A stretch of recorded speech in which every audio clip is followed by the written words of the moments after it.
मित्रों, आज हम बहुत ही अच्छी शिक्षा देने वाली कहानी का आनंद लेंगे, जिसका शीर्षक है आखिरी प्रयास।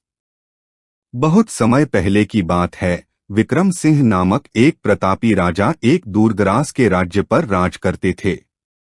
उनका राज्य समृद्धि और शांति का प्रतीक था और उनके न्यायप्रिय शासन की दूर दूर तक ख्याति फैली हुई थी। एक दिन एक विदेशी राजा के दरबार में आया और उसने राजा को एक अद्भुत उपहार भेंट किया, एक दुर्लभ, सुंदर और बेशकीमती पत्थर। पत्थर की चमक और उसकी नायाब बनावट ने राजा विक्रम सिंह का मन मोह लिया। वह उस पत्थर को देखकर अत्यंत प्रसन्न हुए और तुरंत सोचने लगे, क्यों न इस पत्थर से भगवान विष्णु की एक भव्य प्रतिमा बनाई जाए और इसे राज्य के मुख्य मंदिर में स्थापित किया जाए। यह विचार आते ही राजा विक्रम सिंह ने इस कार्य की जिम्मेदारी अपने सबसे विश्वसनीय महामंत्री वीर सिंह को सौंपी। उन्होंने वीर सिंह से कहा, इस पत्थर से भगवान विष्णु की एक भव्य प्रतिमा बनवानी है जो हमारे राज्य के मंदिर की शोभा बढ़ाए। वीर सिंह ने आदेश का पालन करते हुए गांव के सर्वश्रेष्ठ मूर्तिकार भोला को बुलाया। वह मूर्तिकला में दक्ष और कला में प्रसिद्ध था। वीर सिंह ने भोला को पत्थर सौंपते हुए कहा, राजा विक्रम सिंह चाहते हैं कि इस पत्थर से भगवान विष्णु की प्रतिमा बनाई जाए। तुम्हारे पास इसे पूरा करने के लिए 7 दिन हैं। यदि तुम इसे सफलतापूर्वक पूरा कर लेते हो तो तुम्हें पुरस्कार स्वरूप 100 सोने के सिक्के दिए जाएंगे। 100 सोने के सिक्के का नाम सुनकर भोला की आंखों में चमक आ गई। वह बेहद खुश हुआ और सम्मान के साथ इस कार्य को स्वीकार किया। उसने तुरंत पत्थर को ध्यान से देखा और सोचा, यह अवसर मेरे लिए सोने की खान है। अगर मैं सफल हुआ तो मेरा नाम और यश बढ़ जाएगा। भोला ने बिना देरी किए अपने औजार निकाले और पत्थर पर पहला वार किया। लेकिन पहला प्रहार होते ही उसे महसूस हुआ कि पत्थर अपनी जगह से जरा भी नहीं हिला। उसने फिर दूसरा, तीसरा और उसके बाद और भी कई वार किए, लेकिन पत्थर अडिग था, जैसे उसकी सख्ती ने भोला की ताकत को चुनौती दी हो। अब तक भोला 50 वार कर चुका था, लेकिन पत्थर में एक भी दरार नहीं आई थी। उसके माथे पर पसीना था और हिम्मत जवाब दे रही थी।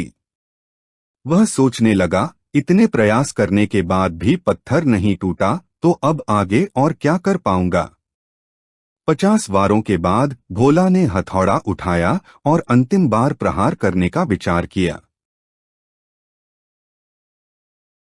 लेकिन अचानक उसे लगा, जब इतने वार करने पर पत्थर नहीं टूटा तो अब आखिरी वार में क्या होगा। उसने हथौड़ा वापस रख दिया और पत्थर को लेकर महामंत्री वीर सिंह के पास चला गया। भोला ने निराश होकर वीर सिंह से कहा, यह पत्थर तोड़ना नामुमकिन है। इससे भगवान विष्णु की प्रतिमा नहीं बन सकती।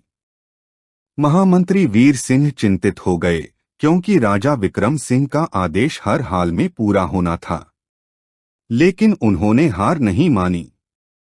उन्होंने गांव के एक साधारण मूर्तिकार कुंदन को बुलाया। कुंदन अपने हुनर के लिए मशहूर नहीं था, मगर अपनी मेहनत और समर्पण के लिए जाना जाता था। कुंदन को जब पत्थर सौंपा गया तो उसने उसे ध्यान से देखा और बिना किसी झिझक के तुरंत अपने औजार निकाले। महामंत्री वीर सिंह के सामने ही उसने पहला प्रहार किया और पत्थर एक ही वार में टूट गया। यह देखकर वीर सिंह सहित सभी दरबारी हैरान रह गए। वही पत्थर जिसे सर्वश्रेष्ठ मूर्तिकार भोला नहीं तोड़ सका था, अब कुंदन के एक साधारण वार से टूट चुका था। कुंदन ने बिना किसी देरी के भगवान विष्णु की प्रतिमा बनाना शुरू कर दिया।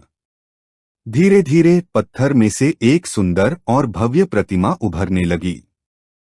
कुछ ही दिनों में प्रतिमा तैयार हो गई और वह इतनी दिव्य थी कि जिसने भी उसे देखा वह प्रशंसा किए बिना नहीं रह सका। महामंत्री वीर सिंह उस क्षण सोच में पड़ गए, काश भोला ने एक अंतिम प्रयास और किया होता। अगर उसने आखिरी बार हथौड़ा उठाया होता तो वह सफल हो सकता था और 100 सोने के सिक्कों का हकदार बनता।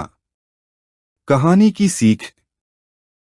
हमारे जीवन में भी कई बार ऐसे क्षण आते हैं जब हम असफलताओं से घिर जाते हैं। कुछ प्रयासों के बाद हम हार मान लेते हैं और सोचते हैं कि अब सफलता संभव नहीं है, मगर यह नहीं जानते कि शायद अगला प्रयास ही वह अंतिम प्रयास हो सकता है जो हमें मंजिल तक पहुंचा दे। इसलिए असफलताओं के बाद भी हमें हार नहीं माननी चाहिए। हमेशा याद रखें, सफलता उन्हीं के कदम चूमती है जो आखिरी प्रयास तक हार नहीं मानते।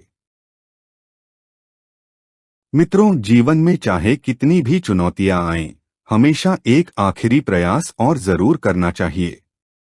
हो सकता है वही प्रयास आपको आपकी मंजिल तक पहुंचा दे।